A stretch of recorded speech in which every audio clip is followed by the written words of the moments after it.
Eh?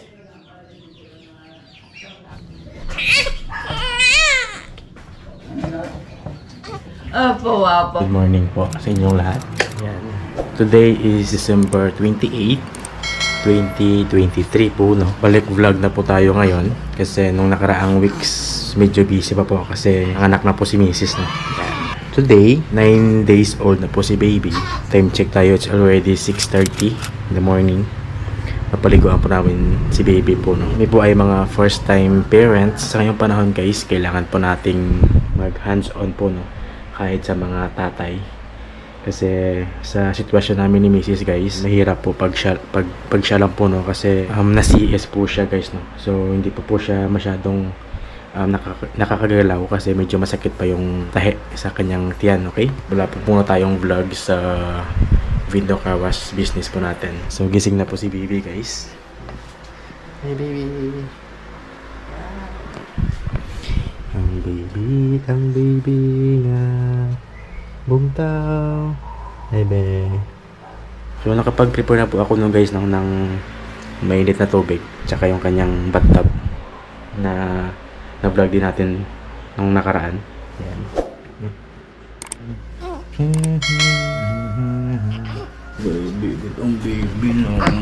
Baby namon nga gahibe ang baby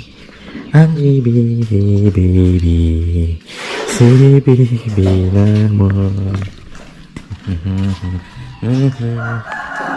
Ligo si baby, inaantay na lang si mama. Ito yung kanyang bathtub guys. So may may laman na po yan na tubig. Hindi pa namin nalalagyan ng mainit na tubig po, no? So sa experience namin guys, medyo nakakatakot po, no, na paliguan yung bata, lalo na pag mga first time parent po kayo. Ayan.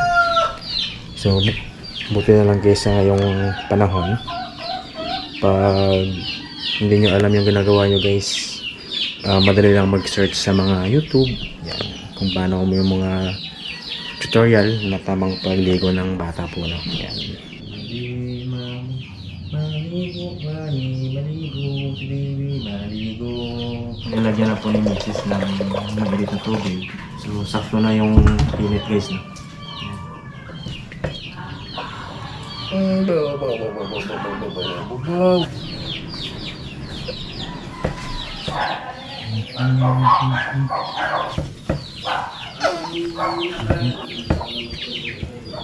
Baby. Ayan, konti kami eh.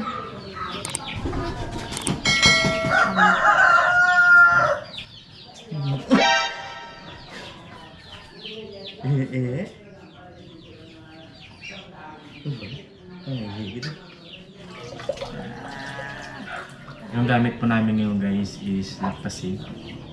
So sabi po ng kanyang doktor, pag nag-dry skin po si baby, mag-switch po kami sa Cetaphil.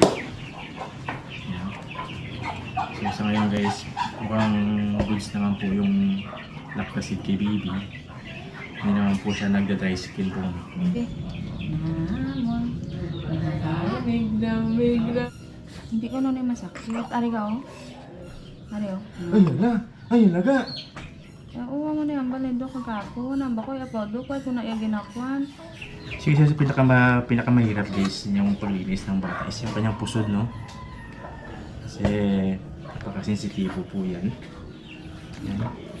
So buti na lang po magaling po yung asawa po natin sa paglilinis po, no? So tinuruan po siya kahapon ni Doc kung paano maglinis ng pusod. Kasi yung sa amin guys, gumagamit lang po kami ng cotton balls and then nilalagyan ng alcohol and then ganyan lang po, no? So dapat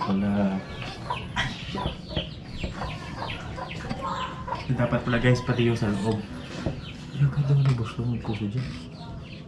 Hindi nga.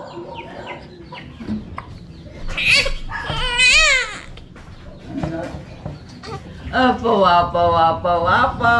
Ay, apaw. Ay, apaw. Pwede. Ha? Sila, maano mo ako sila Hindi ba? mahay naman mo, no?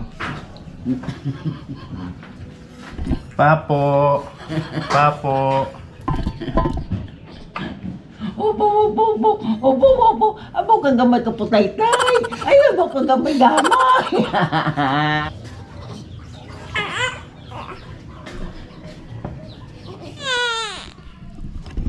Ba't lang?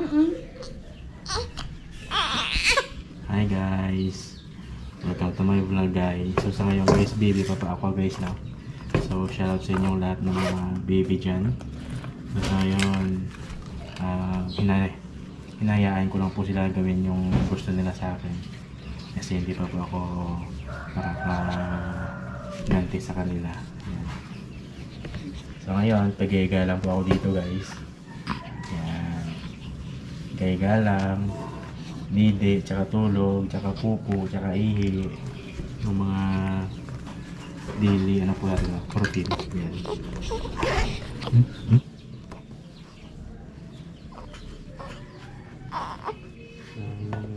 So there you have it guys, no? Hanggang dito na lang po yung vlog po natin. Maraming salamat sa lahat ng mga nanood. See you in my next vlog. Bye-bye!